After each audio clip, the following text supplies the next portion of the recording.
حي على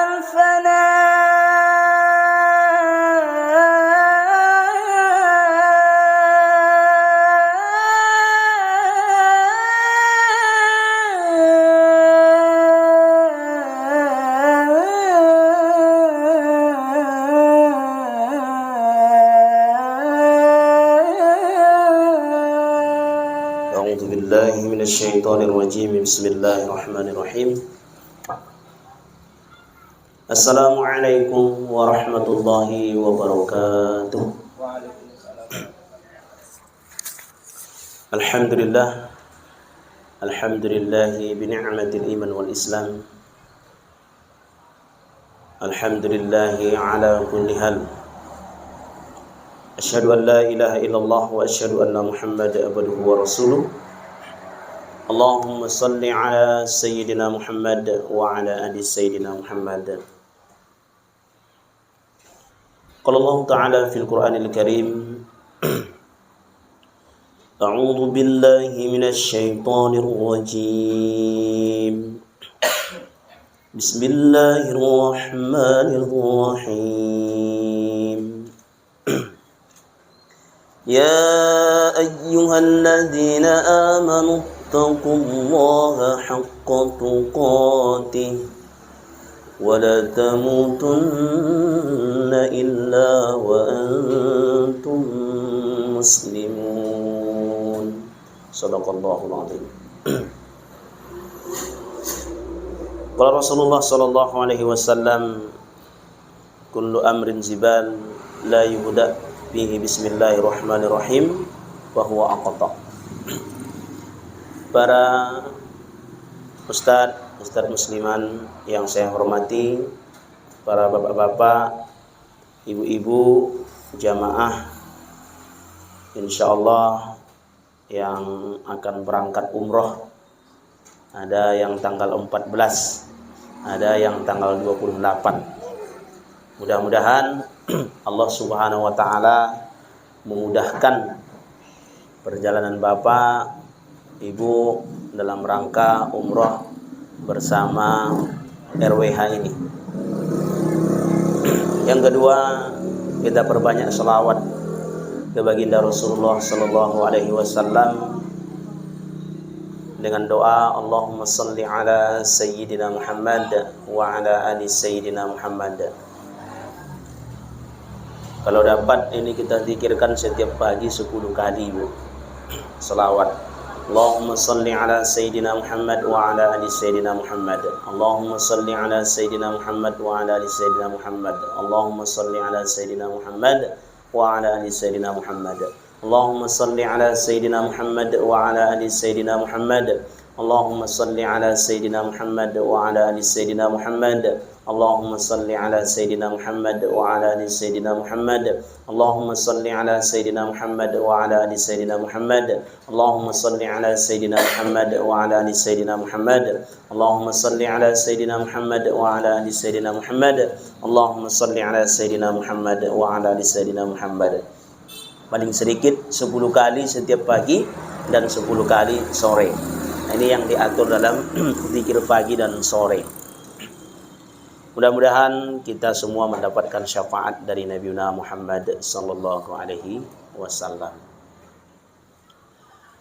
Para ustadz, bapak-bapak, ibu-ibu yang saya hormati, izinkan saya membawakan materi ini, materi yang berkaitan dengan sirahnya nanti, sejarah di tanah suci Makkah Al-Mukarramah, kemudian nanti di Masjid Nabawi, Masjid Rasulullah sallallahu alaihi wasallam di Madinah. Kita sedikit ungkap sejarah dan kemudian berkaitan dengan fikih serta yang berkaitan dengan itu. Ya sebenarnya Ustadz Musliman ini ngundang saya bukan Ustadz Musliman tak bisa, beliau bisa juga sebenarnya. Cuman biar agak sedikit lebih apa ya, diundang dari Belilas gitu, lebih wah sedikit ya kan. Nah, beliau pun bisa juga menerangkan ini. Nah, bapak-bapak, ibu-ibu yang semoga dirahmati Allah Subhanahu wa taala, izinkan Ustadz nanti kalau ada yang kurang tolong dilengkapi. Kita langsung saja.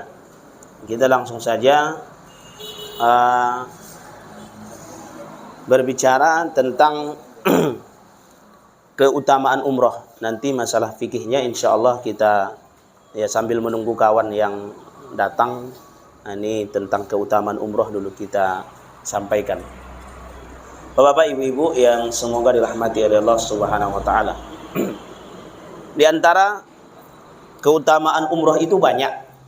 Tapi ada beberapa poin saja yang saya tuliskan di sini Bapak Ibu ya. Pertama adalah keutamaan umroh itu, umroh adalah jihad sebagaimana ibadah haji. Jihad itu payah. Tidak bisa kita, kalau sekarang susah untuk jihad itu. Jihad dalam artian perang gitu ya. Maka kata Rasulullah sallallahu alaihi wasallam dalam hadis riwayat Ibnu Majah, apa kata Rasulullah? Qultu ya Rasulullah 'alan nisa jihadun, qala, wahai Rasulullah, apakah wanita juga wajib berjihad? Maka kemudian Rasulullah berkata, na'am, alaihinna jihadun la qitalan fihil hajj wal umrah. Beliau kemudian sallallahu alaihi wasallam bersabda, iya, dia wajib berjihad tanpa ada peperangan di dalamnya, yaitu dengan haji dan umroh. Jadi ternyata Bapak Ibu, jihad ini sama dengan haji dan umroh. Payah betul kalau kita jihad itu ya harus ada kekuatan, kemudian ada harta yang dibawa. Tapi kemudian dengan haji dan umroh itu sama. Jadi ibu-ibu ini sama pahalanya dengan haji dan umroh. Apalagi bagi perempuan ya kan. Nah, itu kemudian keutamaan umroh yang pertama. Keutamaan umroh yang kedua adalah apa? Menghapus dosa di antara dua umroh. Nah, ini yang disebutkan oleh Rasulullah sallallahu alaihi wasallam dalam hadis riwayat Abu Hurairah. Al-umratu ilal umrah kaffaratun lima bainahuma. Wal hajjul mabrur laisa lahul jaza illal jannah. Antara umrah yang satu dengan umrah lainnya itu akan menghapuskan dosa di antara keduanya, dan haji mabrur tidak ada balasannya kecuali surga. Nah, ini tadi yang didoakan oleh Bapak tadi ya. Mudah-mudahan bisa umrah ini, besok bisa umrah lagi. Rasulullah itu umrah sampai 4 kali, haji sekali. Mudah-mudahan saya bisa umrah 4 kali Pak, haji sekali. Bapak-bapak juga, ibu juga, amin. Nah, dari umrah satu itu ke umrah yang lainnya itu menghapuskan dosa. Dan haji yang mabrur itu tidak ada balasannya. Balasan haji mabrur itu tidak ada kecuali surga. Nah, jadi Masya Allah ya. Kemudian yang ketiga adalah umrah itu menghilangkan kefakiran dan menghapus dosa. Kita hari ini yang kemudian rezekinya susah, kalau kemudian ada sedikit ya kita bisa untuk umrah haji, maka kemudian daftarkan. Kalau haji daftarkan, umrah kalau bisa kemudian usahakan. Dalam hadis Rasulullah, ikutkanlah umrah kepada haji, karena keduanya menghilangkan kemiskinan dan dosa-dosa, sebagaimana pembakaran menghilangkan karat pada besi, emas dan perak, sementara tidak ada pahala bagi haji yang mabrur kecuali surga. Jadi kita umrah ini Pak, rezeki Allah datangkan.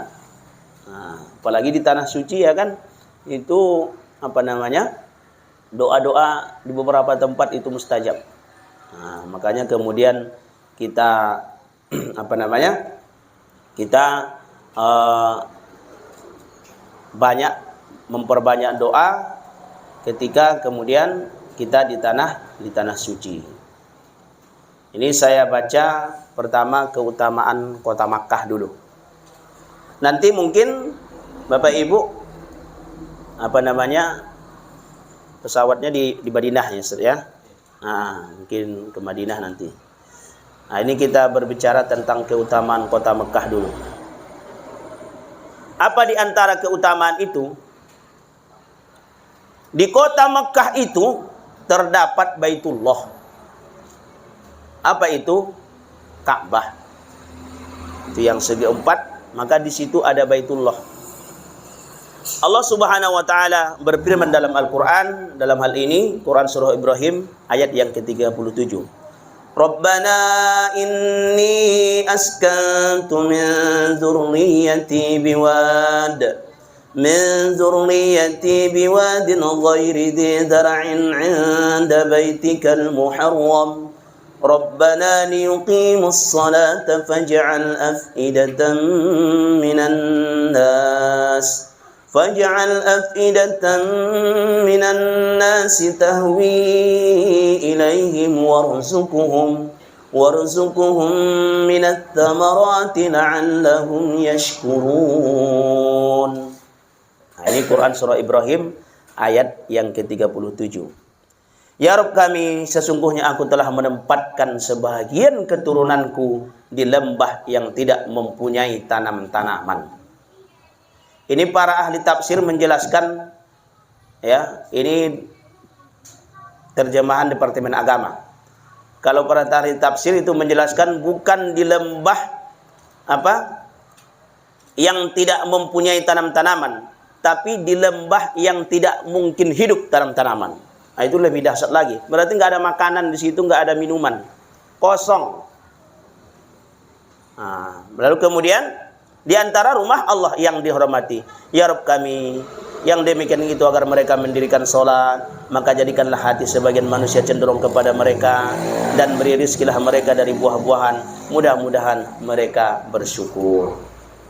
Jadi Bapak Ibu, nah, di Makkah itu kemudian ada Baitullah, rumah yang dijadikan peribadatan kepada Allah Subhanahu wa taala.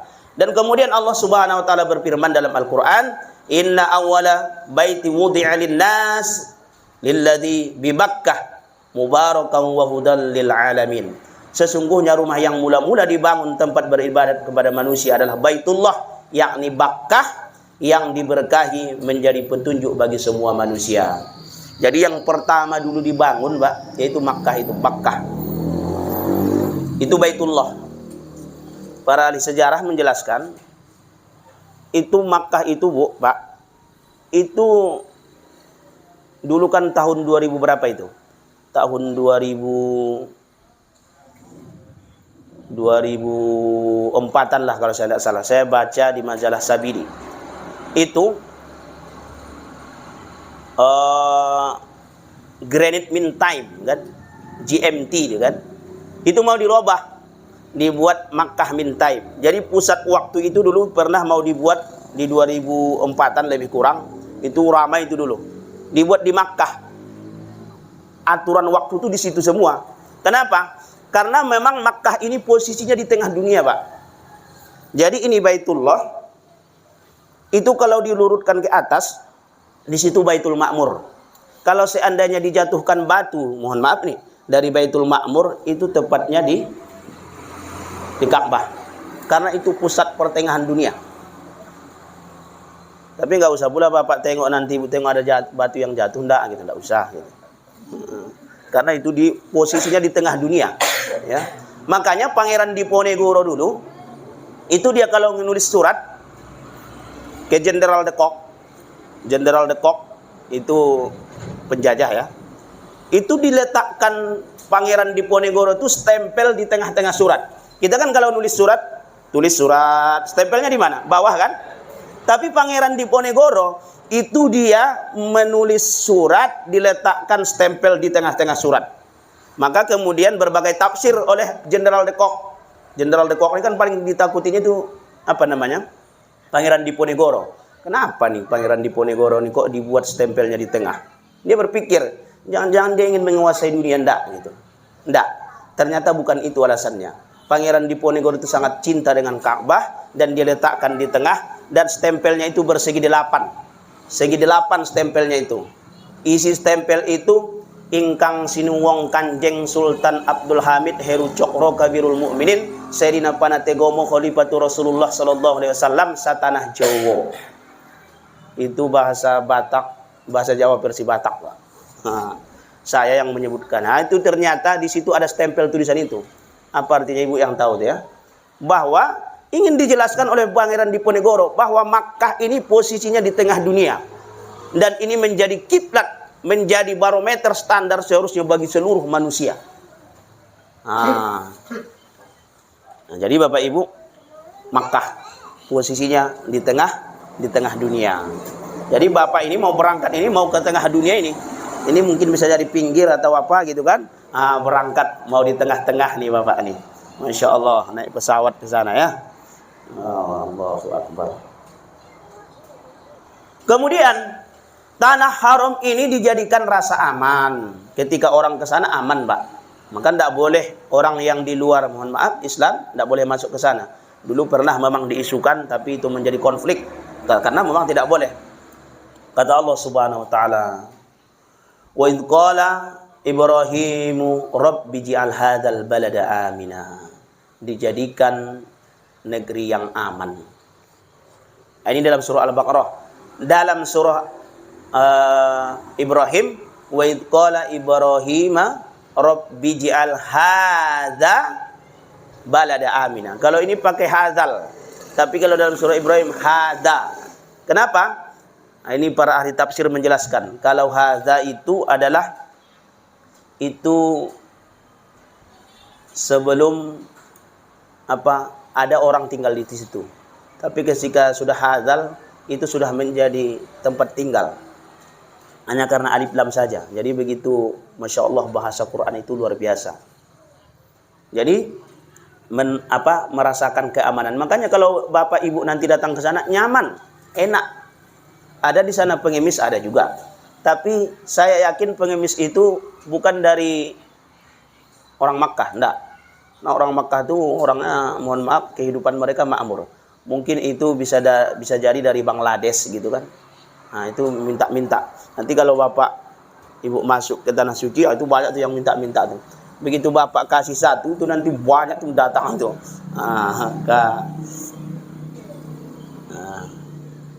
Yang ketiga, rizki begitu berlipat di tanah haram. Tanah haram tuh Masya Allah banyak rezeki. Jadi kalau kita ke sana, walaupun kita tidak bawa belanja, maka kita tidak kelaparan sana. Banyak memang orang yang bersedekah. Dan di sana tuh luar biasa orang yang bersedekah tuh Masya Allah, Pak. Cara mereka bersedekah dengan kita beda. Kita sedekah misalnya kalau buka puasa tuh paling kolak ya kan. Nah, tapi kalau orang-orang yang kaya, miliarder itu, saya yang menanggung. Nah itu ya. Orang yang berbuka puasa di tanah suci ini selama 10 hari gitu. Maka miliaran mereka bersedekah, Pak. Jadi tanah haram itu apa? Bapak Ibu, itu di sana banyak rezeki. Kemudian di tanah haram tidak dimasuki oleh Dajjal. Madinah juga tidak dimasuki, dan kemudian seterusnya. Kita cukupkan sampai di situ tentang keutamaan kota Makkah. Banyak sebenarnya, tapi kita cukupkan 4 saja. Kemudian Bapak Ibu, keutamaan dan adab ke kota Madinah. Masya Allah. Jadi di Madinah ini nanti kita juga punya adab, ada keutamaan juga di sana. Masya Allah, di sanalah Rasulullah SAW hijrah dari Makkah ke Madinah, dan kemudian di sanalah tempat kota Nabi, dan banyak tentu keutamaan-keutamaannya. Rasulullah yang pertama, Nabi SAW hijrah dari Makkah menuju Madinah, dan Madinah dijadikan tempat berdakwah. Rasulullah hijrah dari Makkah ke Madinah. Lalu kemudian Bapak Ibu, ketika Rasulullah hijrah bersama Abu Bakar, maka kemudian dari jauh ini sudah melihat nih orang-orang yang ada di Madinah. Lalu kemudian mereka melihat ada Abu Bakar dan Rasulullah. Ketika sudah sampai di Madinah, maka kemudian Rasulullah membawa unta, dibiarkan oleh Rasulullah unta itu di mana singgahnya. Di mana unta itu singgah, itu dibiarkan oleh Rasulullah Shallallahu Alaihi Wasallam. Di rumah siapa? Di rumah seorang sahabat yang bernama Abu Ayyub Al-Ansari. Disitulah kemudian unta itu berhenti, dan disitulah Rasulullah SAW bermalam. Orangnya siapa? Orang miskin, Abu Ayyub Al-Ansari ini, bukan orang kaya. Maka para ahli sejarah menjelaskan, kalau kita baca dalam Sirah Ibnu Hisham, ya, itu ada pertanyaan, Pak. kenapa unta itu berhentinya di rumah Abu Ayyub Al-Ansori? Nah, ada yang tahu, Pak? Kalau yang tahu umroh bayar sendiri. Kenapa di situ? Karena kemudian Abu Ayyub Al-Ansori ini dulu kan riba itu luar biasa, Pak. Riba, praktek ribawi yang dibawa oleh Yahudi Bani Nadir, Quraisyah dan Qainuqa itu luar biasa. Yang tidak memakan riba itu cuman siapa? Cuman Abu Ayyub Al-Ansori ini. Maka malamnya itu turun ayat, ya ayyuhar rasul kulu minat thayyibat, makan yang baik-baik. Wahai sekalian Rasul, makan yang baik-baik, wa'malus sholihat, dan kemudian lakukan yang terbaik, beramal dengan yang baik. Karena Abu Ayyub Al-Ansori ini dia tidak memakan riba. Jadi ini kita periksa juga makanan kita, jangan sampai kemudian kita memakan riba. Jadi Bapak Ibu yang semoga dirahmati oleh Allah Subhanahu wa taala, berikutnya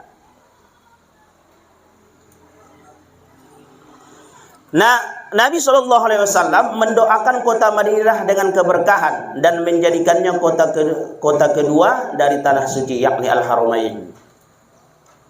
Jadi ini Madinah ini kota yang diberkahi. Sebelum Madinah itu bukan Madinah namanya. Namanya itu Yasrib. Yasrib itu artinya penyakit. Jadi kota penyakit. Banyak orang yang kurang sehat di sana, Bu. Di Madinah itu. Ayah Rasulullah, karena ayah Rasulullah berdagang, itu kurang sehat lalu kemudian meninggal di sana. Abdullah meninggal ketika Rasulullah berumur berapa? 2 bulan, Bu.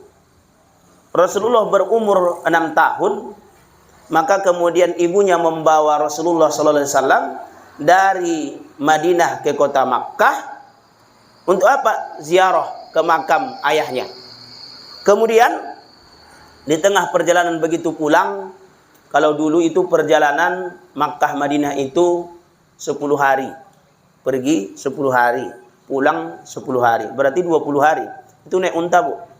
Ibu kalau mau berangkat ke Madinah 9 jam dari mana? Dari Kuala Lumpur, Ustaz, ya. Dari Kuala Lumpur 9 jam. Kalau dari Pekanbaru ke Kuala Lumpur berapa? 9 jam setengah kalau langsung. Enggak, dari Pekanbaru ke Kuala Lumpur? Oh, itu naik feri, Ustaz. Naik feri? Iya, naik feri. Oh. Kalau naik pesawat cuma setengah jam. Oh, cuma setengah jam.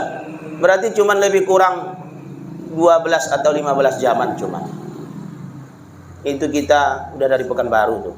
Kalau dulu Pak, Makkah Madinah saja itu pulang pergi 20 hari 20 malam. Sekarang dari Madinah itu berapa ke Makkah? 6 jam. Kalau naik mobil 6 jam. Kalau Bapak jalan kaki mungkin sebulan lebih gitu kan.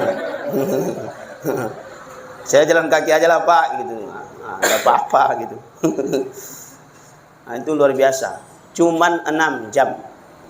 Masya Allah. Dan jalannya lurus-lurus. Nah, Bapak Ibu ada yang udah pernah ke sana? Belum ya? Ustaz Musliman sudah. Itu jalannya lurus-lurus itu. Satu sebelah tuh jalan semua. Kalau kita kan enggak nih ya. Berapa meter? 2 meter, 3 meter cuman satu bagian kan. Itu satu jalan tuh untuk kita semua. Satu jalan. Nanti di sana lagi jalan satu lagi kan. Lurus. Tempat perberhentian nanti agak jauh gitu kan.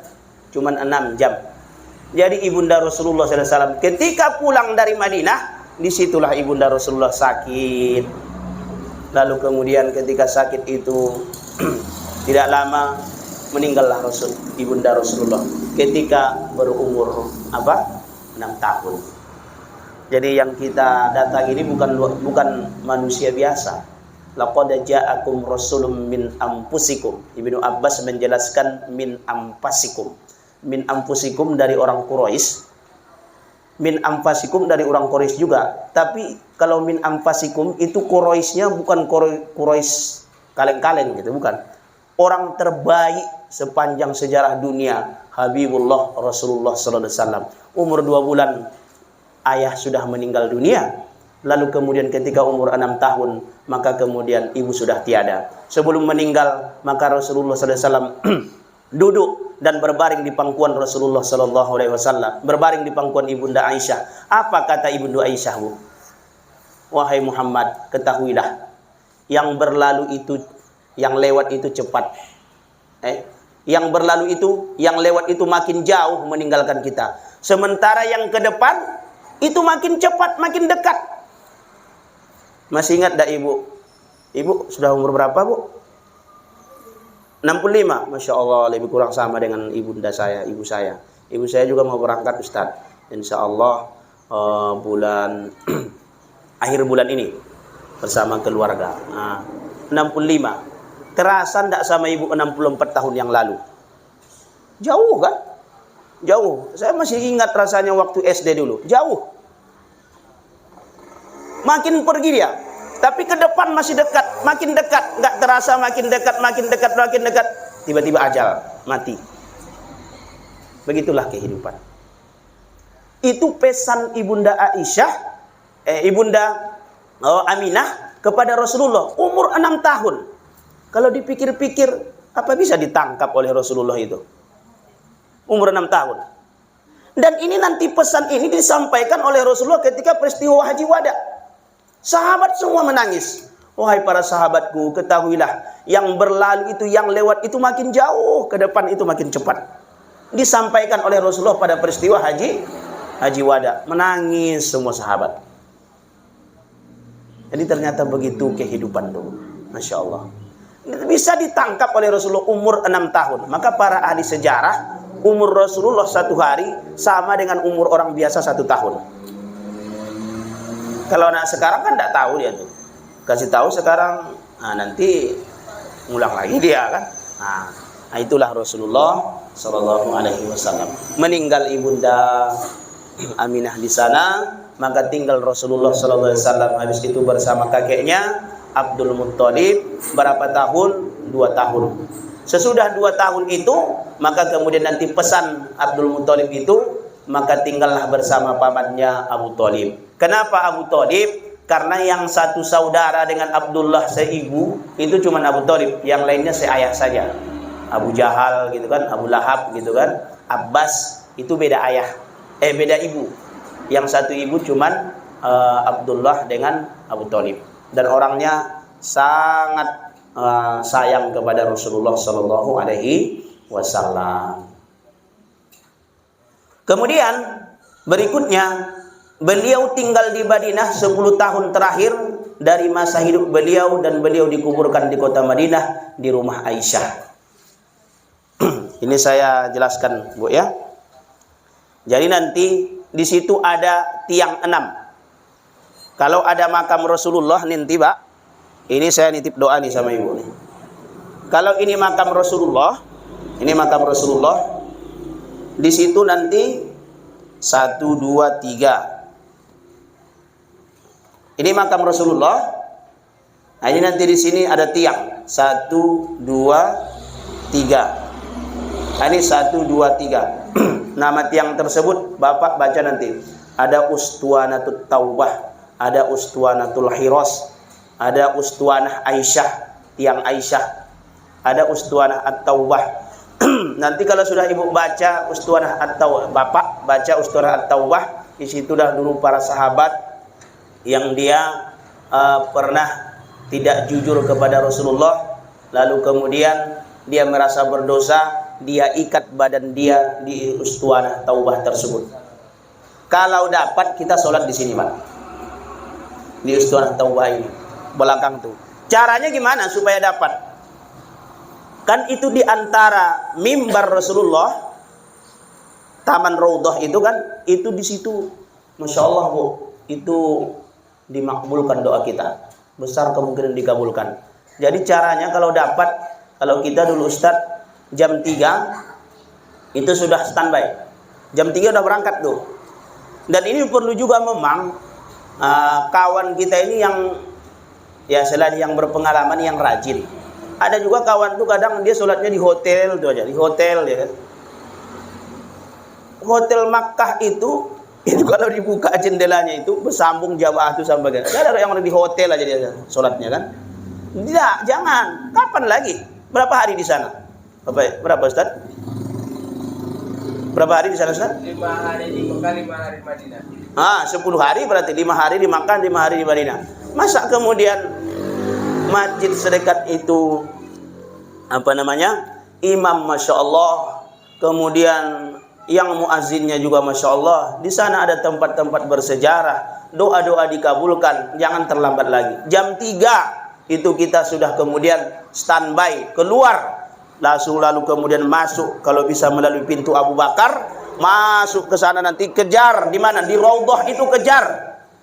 Saya nitip doa sama Bapak Ibu di sana. Ingat, saya Muhammad Hatta. Ya, nanti kalau Bapak di sana sampai berdesakan ya berdesakan, jangan lupa doakan saya. Ya Allah, udah gini aja lah doanya biar semuanya. Nanti kalau sudah sampai di sana, ya Allah, kami yang manasik umroh di kantor cabang RWH Inhu itu, yang kemudian hadir di sana semuanya, mampukanlah mereka umroh ya Allah 4 kali, haji 1 kali. Ingat ya Pak ya Bu ya, nanti doakan kita ini yang di sini. Saya nitip itu aja, nitip doa aja.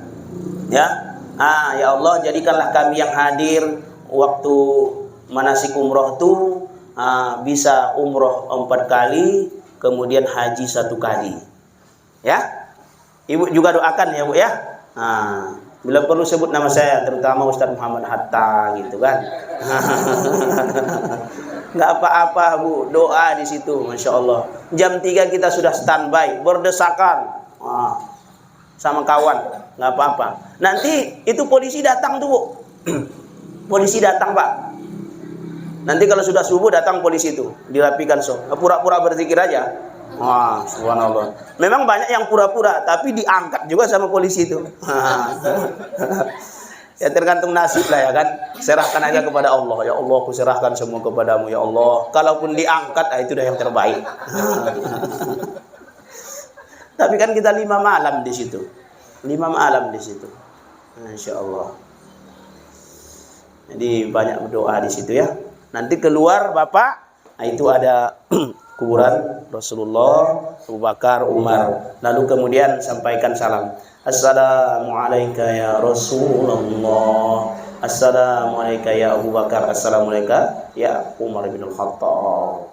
Ketika kita ucapkan salam, dari sini kita ucapkan Assalamualaikum ya Rasulullah. Itu dijawab oleh Rasulullah dalam hadis riwayat yang sahih, hadis riwayat Tirmizi.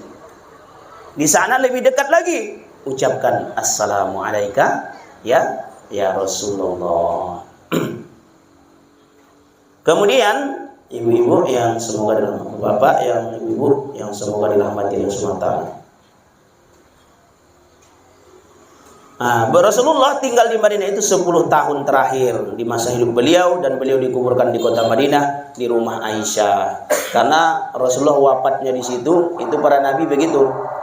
Siapa para nabi itu yang wafatnya di mana tempat tidurnya dia wafat, maka di situ dia dimakamkan. Rasulullah wafat di kamarnya Rasulullah sendiri. Kemudian siapa yang meninggal dunia di kota Madinah, ada kabar dari Nabi Sallallahu Alaihi Wasallam bahwa ia akan mudah mendapatkan syafaat dari beliau. Maka Madinah itu sama. Madinah, makanya Kiai Haji Maimun Zubair, itu ulama besar tuh Pak. Itu di masa, masya Allah luar biasa karya-karya beliau, jasa beliau ke negeri kita luar biasa, melahirkan ribuan santri, ulama besar. Maka dia wafatnya itu di sana. Mungkin ini bisa jadi karena doa beliau. Jadi nggak apa-apa, nanti Bapak Ibu berdoa, nggak apa-apa. Umar bin Khattab melakukan itu, mudah-mudahan diwafatkan di sana. Jadi kemudian di kota Madinah ini tidak akan dimasuki Dajjal dan Taun, itu penyakit tadi. Sebelumnya Madinah ini banyak penyakit, didoakan oleh Rasulullah berpindah penyakit tersebut, berpindah ke tempat orang-orang Yahudi. Itu yang Umar yang keras, kuat, badannya kekar, tak bisa dikalahkan. Begitu sampai ke Madinah itu sakit, Yasrib. Maka Yasrib itu diganti karena dia penyakit, kota penyakit, maka diganti namanya oleh Rasulullah menjadi apa? Madinah Al-Munawwarah. Kemudian di kota Madinah inilah setiap jengkalnya ada situs-situs bersejarah. Dari situs-situs tersebut kita bisa gali pelajaran-pelajaran berharga. Nanti kemudian akan dibawa tuh oleh pihak travel yang ke tempat-tempat bersejarah, ke Masjid Kuba. Masjid Kuba ini kita sholat sunnah juga di sana nanti Pak. Nanti dibimbing oleh pembimbing ya, kita sholat sunnah, itu masjidnya besar. Nanti kemudian ada juga ketemu sampai mungkin ke kebun kurma, ada juga nanti sampai ke situs-situs bersejarah lainnya. Jadi termasuk Bukit Uhud nanti itu mungkin dibawa ke sana. Nah ini dia Masjid Asy-Syarif, Masjid Kuba, Masjid Al-Jum'ah. Masjid Al-Jum'ah ini disinilah nanti pertama kali Rasulullah melaksanakan sholat Jumat. Dan kemudian ada juga nanti Masjid Qisas. Setiap orang yang melanggar untuk dikisos, maka di depan masjid itulah dilaksanakan pengkisosan. Kita lanjutkan.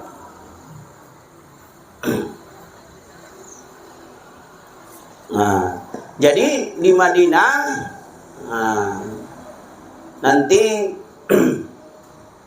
Bapak Ibu itu juga mungkin nanti kan di hotel gitu kan. Di hotel kalau dapat, ini tips jaga kesehatan dari saya. Bukan sombong ya.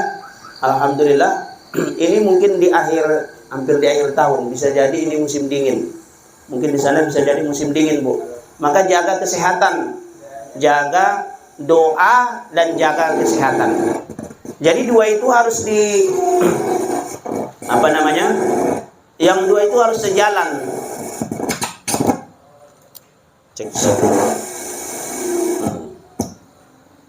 Jadi ibu-ibu, yang dua itu harus sejalan antara doa dan usaha. Karena bagaimana kalau kita kurang sehat di sana, Bu, dalam melaksanakan ibadah ini nggak nyaman, nggak enak. Apalagi kalau sudah kemudian demam 3 hari, 4 hari, 5 hari. Jadi di Madinah itu demam aja kerjanya kan. Maka kemudian jaga. Pertama, tipsnya ke sana itu serahkan semua kepada Allah. Ya Allah, tawakal yang tinggi. Tawakal yang tinggi, yakin yang memberikan penyakit, yang menyembuhkan itu cuma Allah.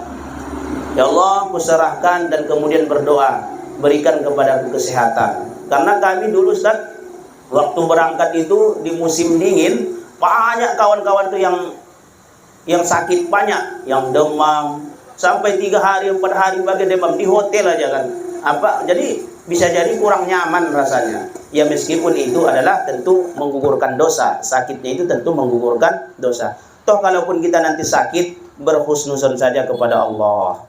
Ya Allah, aku ini sakit, mudah-mudahan jadikan ini sebagai pengampunan dosa bagi saya. Tapi kemudian kita berharap kita sehat supaya apa? Supaya kita nyaman beribadah. Serahkan kepada Allah. Yang kedua apa? Yang kedua, jaga pola makan kita. Nah, minum dan kemudian jaga pola makan. Kalau bisa kurma itu, kalaupun mau kita makan kurma, saya makan kurma di Madinah lah, banyak nih hadisnya luar biasa. Kalau bisa dinabeskan nggak apa-apa. Nabes itu nggak dimakan ini. Taruh sini 7 atau 5 pagi, itu biar tenaga juga kuat, Bu. Ya. 5 atau kemudian 7. Taruh di sini misalnya malam habis Isya, ya, habis Isya atau habis maghrib lah. Habis maghrib taruh kurma 5 atau 7 di dalamnya. Baru kemudian subuh nanti minum. Habiskan airnya, makan kurmanya. Itu dalam bentuk nabes. Itu 6 jam perendamannya. Itu Masya Allah, tenaga kuat. Nah itu bagian dari usaha tuh. Terus kalau saya pribadi, jangan terlalu, ya makan, jangan terlalu kenyang gitu. Ini jarang-jarang diunta ini. Nah enak pula ini. Nah. Tapi memang Ustadz jamaah kita Indonesia ini nampaknya lain pula. Begitu sudah sampai di sana. Makan mubasir itu, aduh itu paling banyak. Makan mubasir, Pak. Kan banyak tuh. Ada daging unta, ada kambing. Tapi masakannya enggak ini masakan Indonesia. Makannya enak gitu kan. Saya daging unta tuh paling suka, saya enak pula rasanya. Lain pula. Ada juga dibuat dalam bentuk bakso. Bakso unta. Dagingnya memang agak lebih keras dibanding daging-daging yang lain. Diambil semua boleh, tapi jangan bersisa. Jamaah Indonesia tuh ambil sisa, ambil sisa. Tidak boleh. Kanu ikhwan syaitan, itu saudaranya syaitan. Jadi kalau kita melihat saudaranya syaitan, tengoklah Bapak Ibu. Paling banyak nanti waktu di sana tuh banyak jamaah Indonesia mubasir makan, dagingnya dibuang tidak dimakan, diambil tidak dimakan. Kan boleh kita tambah, ya Ustaz ya. Udah makan pun tambah lagi kan boleh, nggak apa-apa. Jadi makan intinya jangan bersisa. Kemudian ibu banyak makan buah juga. Kan ada buahnya nanti di situ tuh, dikasih beli, kita makan. Kalau dapat jeruk gitu kan. Kemudian apa? Sayurnya banyakkan. Jangan kemudian sambal semua kan. Kenapa? Karena kalau sayur banyak dimakan, buah banyak dimakan, minum air cukup, insya Allah pencernaan lancar. Nah, karena kalau lancar pencernaan, sehat Bu insya Allah. Ini kan bagian dari usaha tadi ya, selain doa tadi kan. Nah, lancar pencernaan, nah, insya Allah. Bila perlu bawa pepaya, insya Allah. Biar nyaman perut. Kalau susah buang air besar, maka penyakit akan panas badan, kemudian bibir dan lain sebagainya. Maka jaga betul di sana kesehatan. Supaya apa? Supaya kita lebih nyaman beribadah. Kalau sakit, sholat berjamaah tak dapat. Padahal imamnya itu nikmatnya di Madinah itu Masya Allah. Tukang azannya itu nikmatnya Masya Allah. Luar biasa. Di Makkah, nah itu nanti kalau dapat, kita sholatnya itu di mana? Di Hijr Ismail. Ada tempat-tempat yang mustajab nanti di situ, termasuk Hijr Ismail. Hijr Ismail itu yang melingkung, Mbak. Ya, yang melingkung itu ada tembok tuh nanti, Pak. Nah, itu melengkung di situ. Nah, di situ kita sholat. Tapi orang banyak antri. Tipsnya, caranya, bagi kawan-kawan nanti, kan kalau kita berangkat umroh itu banyak nih kawan-kawan. Yang laki-laki caranya gini. Bawa 2 atau 3 orang kawan, berumbuk. Nanti kemudian, sholat dulu kawan tuh satu kawan tuh sholat dulu. Kita menjaga dia yang sholat ini. Nah, ayatnya pendek-pendek aja. Bila perlu nggak usah pakai ayat Al-Fatihah, rukuk. Nah, udah sah itu. Atau Al-Fatihah inna a'toina gitu kan. Ini senjata-senjata ampuh keluarkan situ. Qul huwallah, al-falaq, an-nas gitu kan. Karena memang itu cuma senjata yang ampuh ya kan. Inna a'toina. Itu aja ayatnya. 2 rakaat salam, berdiri kita. Baru kawan kita tuh gantian. Baru nanti apa? Itu kawan yang lain. Kadang walaupun kita tidak bawa kawan, Pak, itu di situ luar biasa. Serahkan ya Allah, serahkan kepada Allah. Ya Allah, mudah-mudahan saya bisa sholat di Hijr Ismail. Nanti ada orang sholat di situ, kita jaga. Nah, ini pengalaman kita juga dulu. Kita jaga dia, nanti gantian. Dengan tersendiri dia juga menjaga kita. Kalau dapat setiap kita ke Makkah itu ada Hijr Ismail, dapat sholat kita di situ. Nah, gitu caranya. Jadi di sana nanti di Ka'bah ya, ada Ka'bah, ada Multazam. Multazam itu adalah di antara pintu Makkah dan kemudian Hajar Aswad. Ada Maqam Ibrahim. Maqam Ibrahim ada nanti kubah yang kecil, kubah kecil yang berjaring-jaring itu kan. Nah, besok kalau dapat Ustadz enggak apa? Di kantor insya Allah ya. Kecil-kecil aja ini loh yang itu ya kan. Jadi di situ nanti ada apa? Ada apa? Maqam Ibrahim. Maqam Ibrahim itu bukan berarti Nabi Ibrahim dimakamkan di situ, bukan, dikuburkan di situ enggak. Maqam Ibrahim itu adalah di mana tempat, disitulah maqam Nabi Ibrahim dulu berdiri. Ada bekas pijakannya di situ untuk membangun Ka'bah itu. Di situ dulu. Kemudian ada Hijr Ismail. Hijr Ismail yaitu yang kita jelaskan tadi. Kemudian nanti ada Sofa dan Marwa. Jadi nanti kita lurus ke belakang. Itu nanti ada Sofa dan Marwa. Berikutnya adalah apa? Kita masuk kepada syarat umroh. Ini bagian terpenting nih Pak. Apa itu syarat umroh itu? Dia harus Islam. Jadi kalau tidak Islam, tidak boleh. Jangan pula pandai-pandai bawa tetangga nanti yang Nasrani, yang di luar Islam ke Makkah yo gitu. Tidak boleh dia. Dia harus Islam. Yang kedua, harus balik. Orangnya sudah dewasa. Kalau syarat menjadi imam tuh nggak balik nggak apa-apa, mumayyiz boleh. Tapi kalau syarat umroh dia harus balik. Loh, boleh nggak bawa anak-anak? Nggak apa-apa. Tapi dia tidak memenuhi sebagai syarat umroh. Boleh saja kita bawa anak kita ke sana, nggak apa-apa. Kemudian yang ketiga merdeka. Dia bukan seorang budak. Dan pun budak ini kan ini di masa peperangan. Sekarang nggak ada lagi. Orangnya merdeka. Yang keempat, akalnya harus sehat. Ini tetangga ada yang gila nih. Mana tahu dibawa ke sana sehat dia nanti gitu. Jangan. Cari masalah itu, Pak. Nanti habis semua dibuatnya. Orang belok kanan, dia belok kiri kan. Apa ya kita? Dan kemudian ya akalnya harus sehat. Yang kelima adalah apa? Istita'ah. Apa itu? Mampu. Ini insya Allah ibu-ibu kan yang sudah mampu nih, makanya berangkat. Kalau tidak mampu maka tidak usah dipaksakan. Tapi definisi mampu ini juga banyak diselewengkan orang. Ada kadang orang udah berhektar-hektar sawit, dia tak mampu-mampu juga katanya. Mobil dia udah berapa? Tak. Aduh, rasanya belum lagi, anak lagi, apa lagi? Oh, masih sekolah, masih kuliah, di kebidanan, istri lagi, baru istri yang satunya lagi, itu udah mampu dia. Kalau udah berkapling-kapling sawit dia insya Allah udah mampu, apalagi mobil udah banyak gitu kan. Enggak apa-apa. Jangan alasan ini kemudian, tapi sebenarnya itu panggilannya. Ini panggilan. Jadi panggilan itu bukan identik dengan harta, Bu. Enggak. Mohon maaf, saya itu kalau dari segi uang, enggak ada uang saya untuk umroh itu dulu. Tapi datang orang, Ustaz kita berangkat umroh lah. Tentulah iya saya bilang ya Pak. Enggak mungkin saya tolak gitu kan. Jadi itu dia. Kemudian apa? Berikutnya adalah rukun umroh. Rukun umroh ini tadi kan mampu. Rukun umroh ini apa? Ihram. Niat. Ya, niat. Di mana kita memakai kain ihram itu, ini nanti kita praktekkan ya. Maka kemudian kita juga jatuhkan niat. Maka kalau kita memakai pakaian ihram di sini, niatnya sudah di sini. Cuman nanti itu dipraktekkan nanti, disampaikan nanti oleh apa? Oleh pembimbingnya. Jadi rukun umroh itu yang pertama ihram, yaitu bersamaan dengan niat. Yang kedua tawaf. Ini bahagian dari rukun ihram, rukun umroh.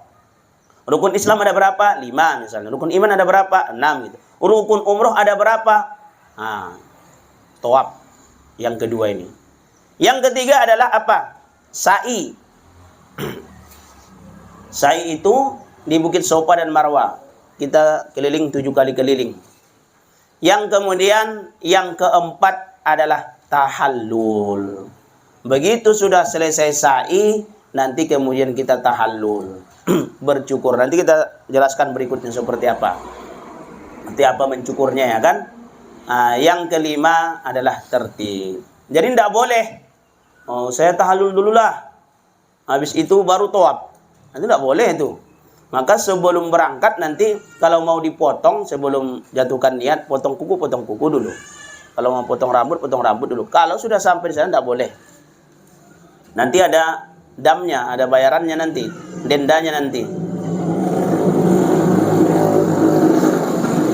Kemudian berikutnya adalah wajib umroh. Wajib umroh itu yang pertama niat dari mikot. Nanti kita jelaskan di mana itu. Niat dari mikot. Di situ kita jatuhkan niat. Kemudian yang kedua meninggalkan larangan umroh. Ini larangan umroh itu nanti ada juga kita sebutkan. Kemudian yang ketiga tawaf wada. Tentang tawaf wada ini nanti perpisahan yang terakhir. Begitu kita sudah habis rangkaian semua, nanti kita tawaf wada. Tapi tawaf wada ini para ulama berbeda pendapat. Ada, ini mohon maaf Pak ya. Ini mohon maaf. Assalamualaikum Ustaz. Iya, Ustaz bisa ngisi dia Al-Ikhlas? Ya bisa Ustaz ya. Ditunggu orang itu Ustaz ya. Ya, Assalamualaikum. Bapak Ibu, mohon maaf ya. Kemudian apa tadi? Tawaf wada. Tentang tawaf wada ini adapun untuk haji itu wajib. Tapi kalau untuk umroh ada juga perbedaan pendapat. Tawaf wada itu bukan sesuatu yang wajib. Tapi kita ambil yang wajib aja. Nah, 2 nanti kalaupun wajib sudah selesai kewajiban kita. Kalau sunnah ya kita dapat pahala. Kemudian kain ihram dan mikot. Laki-laki itu 2 helai kain yang tidak berjahit. Nah, seperti ini. Tidak boleh disambung, dijahit tidak boleh. Kemudian 1 helai dipakai dengan disarungkan dan 1 helai lagi diselendangkan dengan sebelah kiri menutupi bahu dan sebelah kanan di bawah ketiak. Ini langsung nanti aja lah kita praktikkan ya, Pak ya. Nah. Kemudian untuk perempuan itu memakai pakaian yang menutupi seluruh tubuhnya kecuali muka dan kemudian telapak tangan. Semua ditutup kecuali muka dan telapak tangan. Bagi yang bercadar, buka. Masker, buka. Itu dibuka semua, Bu ya. Nah, ini penting nih. Nanti kemudian ada yang melanggar ketika tawaf ya. Itu ke tawaf nanti ada pelanggaran, maka kemudian kalau misalnya batal wudhu, ngulangnya dari situ. Nanti kita terangkan. Nah, mikot ini di mana? Itu dari mikot tadi ya. Mikot ini tempat-tempat yang ditentukan oleh Allah Subhanahu wa taala untuk ihram dari sana. Artinya, seseorang tidak boleh melintasinya dan melewatinya tanpa ihram jika ia berniat menunaikan ibadah haji atau umroh. Bisa tempatnya kalau kita biasa dari Madinah, Dzul Hulaifah. Dari Madinah nanti di Dzul Hulaifah. Nah, itu semua. Kemudian di Masjid Bir Ali. Di Masjid Bir Ali itu lebih kurang 450 km dari kota Makkah. Nah, kegiatan sebelum umroh apa? Mandi sunnah ihram di hotel. Nah, itu nanti dikasih tahu nih oleh apa namanya? Oleh mutawibnya itu. Dikasih tahu oleh pembimbingnya nanti itu. Jadi nggak usah apa, Bu. Ini pergi umroh ini nggak usah dibebani. Pokoknya ini mudah. Nggak payah-payah loh. Mudah. Nggak pandai kita ikut imam. Nanti diterangkannya. Jadi harus beginilah, harus begini. Apalagi ibu mohon maaf. Cara mengkalungkan bacaan itu aja pusing dia kan. Mana yang mana nih katanya. Ikuti aja. Sigap dalam artian itu. Ikuti apa kata pembimbing umroh. Payah enggak? Enggak payah, mudah. Paling mudah. Saya kalau ibu mau ongkoskan saya, mau saya nih. Sama kita berangkat kan. Nah, paling mudah. Enggak payah-payah. Kemudian, sebelum berangkat, boleh enggak memakai wewangian? Boleh kalau di badan. Nah, sebelum berangkat di badan boleh. Tapi kalau enggak di pakaian enggak boleh. Kemudian yang ketiga, memakai pakaian umroh. Kemudian di tempat mikot ini nanti, di Masjid Bir Ali ini, nah ini nanti ditunjukkan kita dulu. Kita ambil wudhu, yang batal wudhunya wudhu dulu, yang bisa wudhu tayamum. Ambil wudhu, lalu kemudian sholat sunnah ihram di masjid itu. Berapa rakaat? 2 rakaat. Ayatnya apa? Senjata ampuh. Al-Ikhlas. Kemudian An-Nas, Al-Falaq gitu kan. Dan tidak usah juga panjang-panjang, nggak disunahkan. Qul ya ayyuhal kafirun dan apa? Al-Ikhlas. Nanti dibantai pula suruh sajadah. Kawan udah nunggu-nunggu ya, tidak usah. Al-Kafirun dan Al-Ikhlas. Qul ya ayyuhal kafirun. Ayat pertama, ayat kedua Al-Ikhlas. Qul huwallahu ahad. Sudah selesai. Kemudian di situ nanti kita mengucapkan niat. Nah, ini niatnya. Bagi yang mau melapaskan niat, kan kita ada yang melapaskan niat. Usolli fardhul maghrib. Nah, itu talaffuz niat. Boleh? Boleh, enggak apa-apa, enggak masalah. Bagi yang mengucapkan niat, niatnya ini. Nawaitu umrata wa ahramtu biha lillahi ta'ala. Oh, enggak dapat saya payah juga nampaknya. Ya udah, labbaikallahumma umratan. Oh, enggak bisa saja. Udah, niatnya apa? Qasdus syai' muqtarunan bifikli, lintasan hati. Saya ingin apa? Ingin umroh ya Allah. Udah selesai. Apa ya payah? Kemudian membaca doa setelah niat. Nanti ini kita dibimbing oleh apa namanya? Pembimbingnya itu. Kemudian selama di perjalanan memperbanyak talbiyah, zikir, doa dan kemudian apa? zikir-zikir yang lain. Apa saya doanya? Labbaik Allahumma labbaik, labbaik la syarika laka labbaik, innal hamda wan ni'mata laka wal mulk la syarika la. Istighfar, salawat boleh, subhanallah boleh, perbanyak zikir. Kalau kita perbanyak zikir, hati lembut. Jangan banyak berkata-kata yang tidak benar, banyak diam. Nanti ini pembimbingnya apa nampaknya nih, aduh enggak tahu dia selera. Enggak, jangan. Perbanyak zikir. Bisa jadi kadang kita diuji di situ, Pak, ya. Diuji keimanan kita di situ. Agar jangan marah, yang suka marah-marah bisa jadi nanti diuji kita dengan marah-marahnya kita itu. Maka kemudian serahkan, banyak berzikir. Subhanallah, alhamdulillah, Allahu akbar, subhanallah, alhamdulillah. Itu lembut hati, Pak. Lembut hati, dan kemudian nanti bisa jadi mungkin insyaallah mudah menangis. Kenapa? Itu karena kelembutan hati. Kemudian masuk kita larangan selama ihram. Ini larangannya nih. Pertama apa? Memakai wewangian. Memakai wewangian di badan tak boleh. Kemudian yang kedua, memotong kuku, mencukur rambut atau wudu. Tidak boleh kuku dipotong selama ihram, tidak boleh. Kalau ada denda nanti, mencukur rambut, mencabut kumis, jenggot, mohon maaf, tidak boleh. Tidak boleh kita mencukur rambut, bulu bahagian dari kulit-kulit kita, tidak boleh. Yang ketiga adalah apa? Berburu, menganiaya atau membunuh binatang. Kalau rasa di sini pun tidak berburu juga kita, Pak, ya. Di sana pun tidak juga ada yang mau diburu. Kalau dulu ya.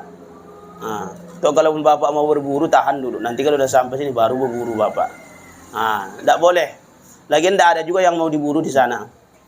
Kemudian apa? Memotong tumbuhan sekitar tanah haram. Tidak boleh. Kalau ada kayu latah, tangan kita potong, tidak boleh. Kemudian yang berikutnya, menikah, meminang atau menikahkan. Menikah, bapak-bapak yang ingin menikah lagi, tahan dulu. Meminang tidak boleh, menikahkan tidak boleh. Ini selama ihram ya Pak ya. Kemudian mohon maaf, bersetubuh atau bercumbu. Ini tidak boleh selama kita ihram. Yang baru-baru nikah, kita bulan madunya di Makkah lah ya, Madinah lah ya gitu. Hati-hati, selama ihram tidak boleh. Tapi selama ihram aja. Kemudian terlihat aurat. Aurat kita tidak boleh. Ibu mohon maaf, itu pakai sarung tangan nanti, apa namanya? Apa nama, mangset atau apa? Mangset atau genset? Mangset. Itulah ya kan. Tapi kalau ada yang apa penutup ini dalam mazhab Syafi'i sebenarnya. Ini saja sudah cukup dalam mazhab lain. Kalau mazhab Syafi'i, ini tidak boleh terbuka. Tapi kalau mazhab lain, di sini aja sudah cukup. Ya. Tidak boleh nampak aurat. Pastikan rambut jangan terlihat, Bu ya. Kemudian yang berikutnya, berkata-kata kotor atau mencaci dan bertengkar. Ini biasa yang suami istri nih, hati-hati.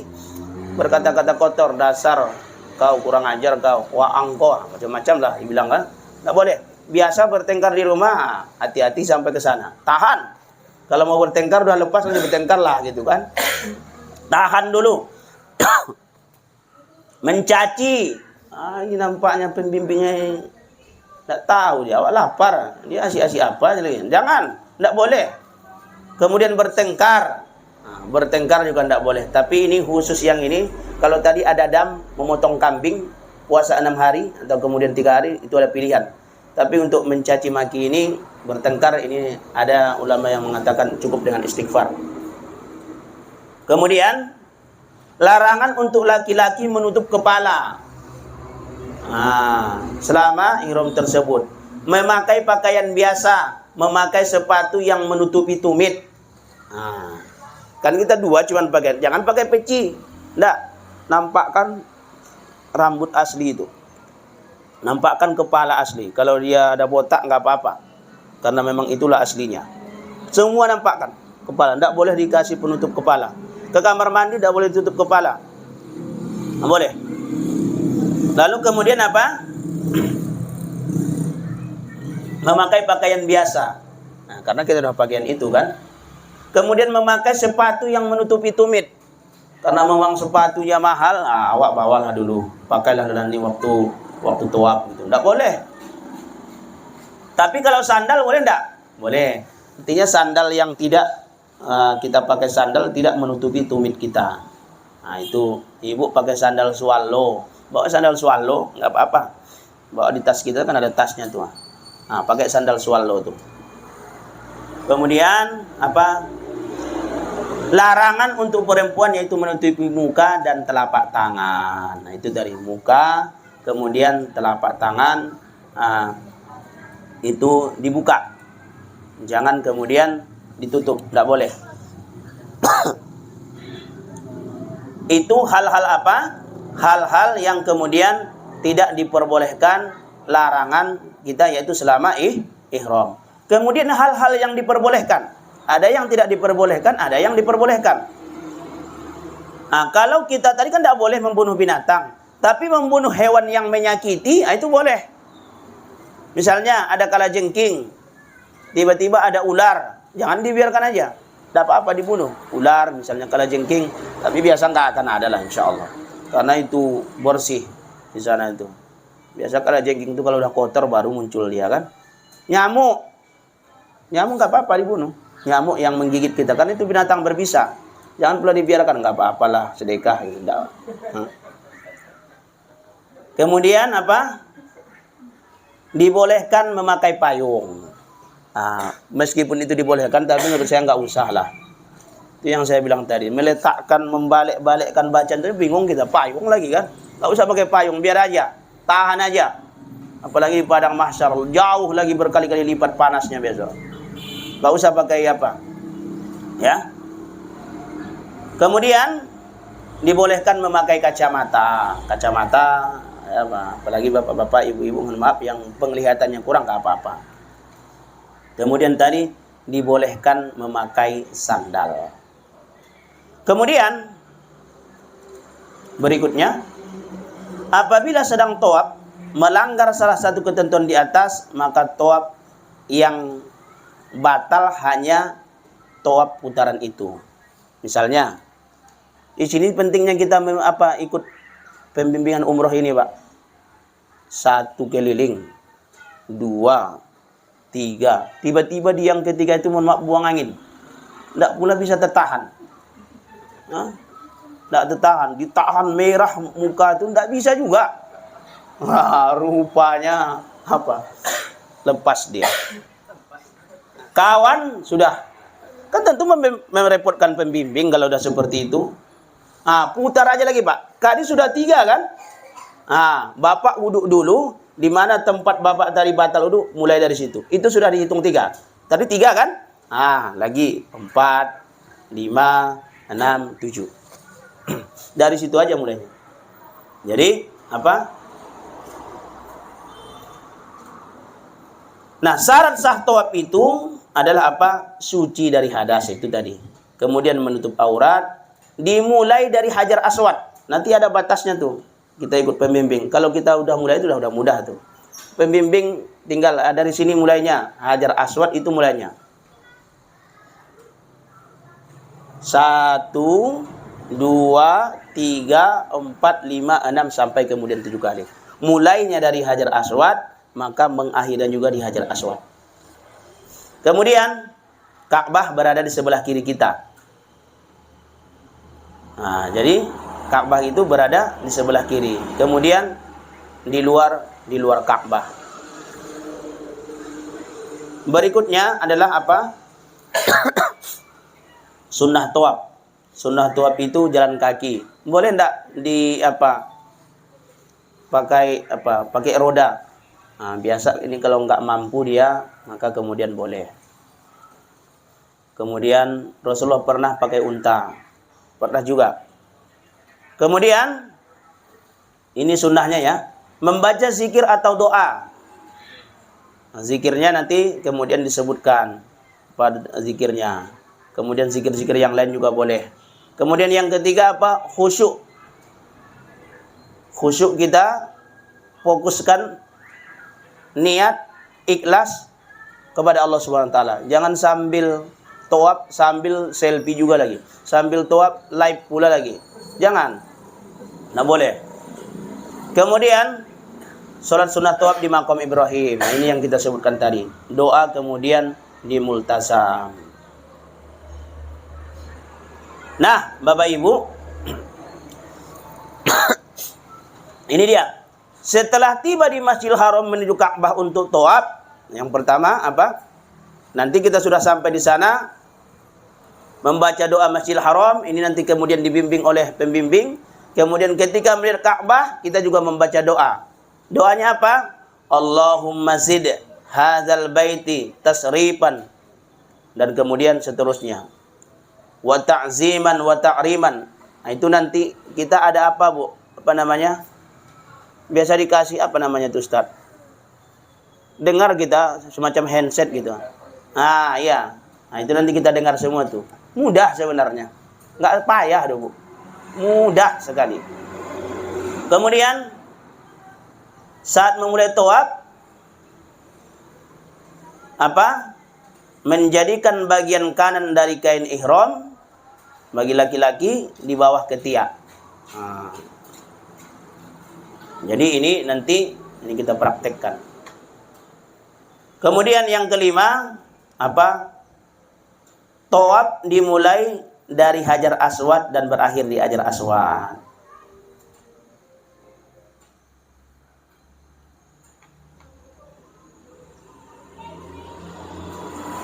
Kemudian apa? Melaksanakan tawaf dimulai dengan niat seolah-olah apa? Ketika nanti kita sudah sampai di situ, Pak, itu seolah-olah mengusap Hajar Aswad. Kita seolah-olah mengusap Hajar Aswad, lalu kemudian apa? Lalu mencium tangan, diikuti dengan kalimat dengan Bismillah, Allahu Akbar. Jadi sudah Hajar Aswad mulai, lalu kemudian jalan, lalu kita apa? Mencium. Apa yang dicium dulu? Hajar Aswadnya dulu dicium. Dia apa? Tangan kita dilambaikan dulu ke Hajar Aswad, baru kemudian dicium. Bukan cium dulu baru kemudian ke sana. Enggak. Tapi apa? Hajar Aswad dulu lalu kemudian dicium. Seolah-olah mengusap Hajar Aswad, lalu mencium tangan diikuti dengan kalimat dengan Bismillah, Allahu Akbar. Bapak Ibu yang semoga dirahmati oleh Allah Subhanahu wa taala. Kemudian berikutnya, setiap melewati rukun Yamani lakukan istilam, seolah-olah mengusap rukun Yamani tanpa mengucup tangan. Nanti kalau sudah ketemu rukun Yamani ini dijelaskan oleh para pembimbing nanti. Cukup begini saja dan tidak usah dicium gitu. Itu khusus Hajar Aswad yang tadi itu. Kemudian setelah berputar 7 putaran, mengakhirinya mengembalikan kepada posisikan ihram, menutup bahu kanan dan menuju makam Ibrahim, membaca melintas di makam Ibrahim. Kemudian berikutnya adalah berdoa di multazam. Kemudian ini sudah 7 kali nih, Pak. Kita berdoa di depan multazam. Kemudian sholat 2 rakaat di belakang makam Ibrahim. Sudah selesai tawaf ini, kemudian berdoa di multazam, lalu kemudian sholat 2 rakaat. Ayatnya yang pendek saja. Al-Fatihah, kemudian Al-Kafirun, dan kemudian Al-Ikhlas. Itu sholat itu yang terakhir nanti. Kemudian setelah sholat, setelah melaksanakan tawaf lengkap dengan sempatkan minum air zam-zam sesuai kesepakatan rombongan, yakni minum di lokasi tawaf atau sa'i, ikuti dengan membaca doa minum air zam-zam. Itu nanti sesudah itu selesai. Sekarang sa'i lagi. Sa'i itu apa? Yaitu berjalan 7 putaran di antara Safa dan Marwah, dimulai di Bukit Safa dan berakhir di Bukit Marwah. Wah, itu jauh tuh, payah rasa. Jangan ada mindset itu payah, mudah. Yakin itu ringan. Jauh perjalanan. Kalau sekarang, kalau dulu itu kisahnya itu luar biasa, Pak, kan, Bu ya. Nabi Ibrahim Hajar, kemudian keliling sampai kemudian 7 putaran, panas tandus. Sekarang itu pakai AC, Pak. Dingin di situ. Jadi tidak ada alasan. Itu pakai keramik pula lagi. Jadi Masya Allah, begitu dimudahkan sekali ya. Jadi kita apa? Memulai sa'i di setiap hitungan ganjil dari Bukit Sopa, putaran ke-1, 3, 5, 7. Jadi, itu nanti ikut ajalah pembimbing. Kalau ini sa'i, ini 1 nih. 1, ada bukit. Lalu kemudian di sini, ngitung sini udah 2. 1 balik ke sini kan. 1, 2, gitu ya. 3, 4, 5, 6, 7. Di sini nanti apa? Sini kita nanti motong rambut. Nah. 1, 2, di ke-7 nanti di sana tuh kita motong rambut Bapak Ibu. Kemudian memulai sa'i di setiap hitungan genap dari marwah. Kalau hitungan genapnya itu dari marwah. Berarti dia bukan bolak-balik 7 kali, enggak gitu. 1, 2. Sampai kemudian 7. Kemudian sa'i dilakukan setelah tawaf. Setelah tawaf yang sah. Kalau batal tadi ulangi sendiri, tinggal ditunggu kawan kita. Kemudian jangan tawaf dulu jangan sa'i dulu baru tawaf gitu. Tawaf, habis tawaf baru kemudian sa'i. Kemudian tidak berbelok atau tidak keluar dari batas Sofa dan Marwah. Kita ngikut aja. Jangan belok-belok kita mampir dulu ke sana, tidak boleh. Lanjutkan saja. Kemudian nanti ada pilar hijau. Berikutnya adalah ada pilar hijau. Pilar hijau itu tahu kita nanti ada lampunya, Pak. Kalau dulu mana ada pilar hijau gitu. Sekarang mudah, serba mudah. Kemudian di pilar hijau itulah kita berdoa. Apa doanya? Rabbighfir warham wa'fu wa takarram wa tajawwaz amma ta'lam innaka ta'lam ma lam na'lam innaka antal azizul akram. A'azzul akram. Ini disunnahnya kan kita berlari-lari di situ bagi laki-laki. Sunnahnya naik ke Bukit Sofa dan Marwah jika mampu. Kemudian memperbanyak zikir dan doa selama sa'i. Kemudian berjalan perlahan penuh kehusukan pada tiap putarannya. Kemudian berlari-lari kecil di antara 2 pilar hijau. Pilar hijau itu nanti yang kita mendoa tuh Rabbighfir warham. Itu bagi laki-laki disunnahkan berlari-lari kecil. Dari kecil tuh gini aja. Sambil kemudian baca doa. Bagi laki-laki, perempuan tidak. Kemudian melakukan sa'i secara berturut-turut dari putaran 1 sampai kemudian ke-7. Melakukan sa'i dalam keadaan suci dari hadas. Suci kita dari hadas kecil dan hadas besar. Tapi kalau untuk sa'i ini, kalau batal wudhu kita nggak apa-apa. Itu hukumnya sunnah saja. Tapi kalau tawaf enggak. Misalnya batal wudhu kita, boleh lanjutkan. Kalau khusus sa'i. Kalau tawaf enggak. Udah selesai sa'i. Udah 7 putaran, selesai. Berikutnya, yang terakhir. Tahallul. Tahallul ini melaksanakan rukun yang keempat, yaitu mencukur rambut, tanda berakhirnya umroh dengan sempurna. Apa sunnah tahallul itu? Mencukur habis bagi laki-laki dan mencukur dari beberapa bagian kepala bagi wanita. Ini sunnahnya nih, Pak.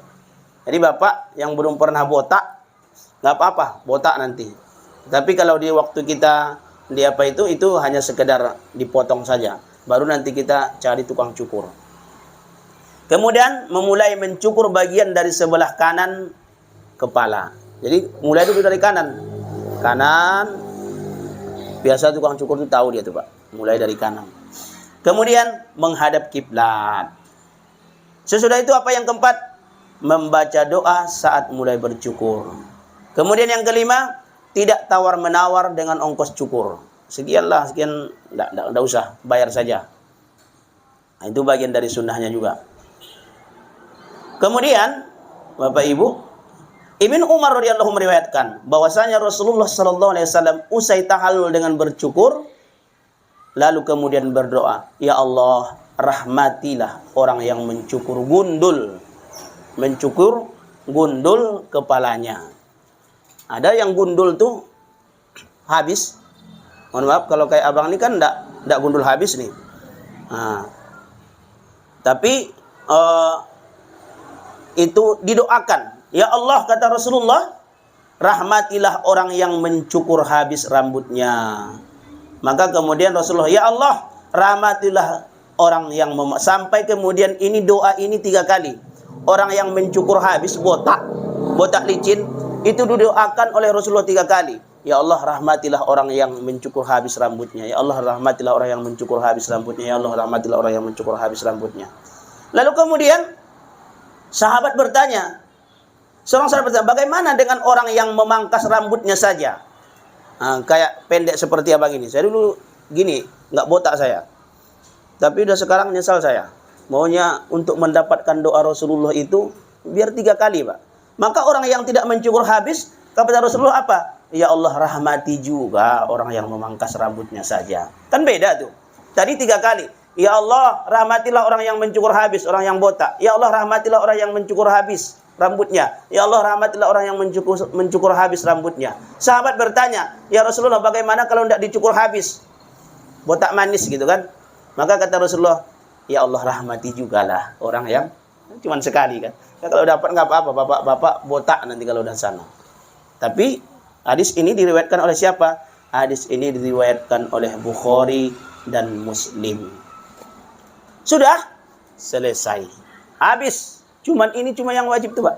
Bapak mau kemana terserahlah, mau melancong kemana. Tapi jangan jauh-jauh dari pembimbing, jangan sampai hilang pula kita. Nanti kita udah tidak pandai bahasa Arab, hilang pula. Di depan Ka'bah itu pertama itu berdoa. Itu banyak, itu rangkaian bebas lagi ibadahnya. Tidak perlu lagi pakaian begitu, pakaian biasa saja. Begitu sudah di depan Ka'bah, doa. Itu dikabulkan oleh Allah Subhanahu wa taala. Saya dapat betul langsung dulu kabulnya ketika di depan Ka'bah. Berdoa langsung saya. Langsung dikabulkan Allah. Apa doa saya? Ya Allah, ketemukanlah saya dengan Habib Rizik saat itu. Maka alhamdulillah, karena memang ada kawan juga. Begitu sampai ke sana tidak banyak. 1, 2, 3 langsung kemudian ke rumahnya karena tidak boleh banyak. Kami cuma saya sendiri yang berangkat tuh. Alhamdulillah bertemu di tanah suci waktu itu. Doanya yang lain apa? Banyak, perbanyak doa di situ semuanya. Kalau sudah selesai ihram itu sudah selesai semua, Pak. Sudah sa'i, sudah tahallul, mencukur semuanya sudah selesai. Habis selesai. Wallahu subhanahu wa ta'ala a'lam.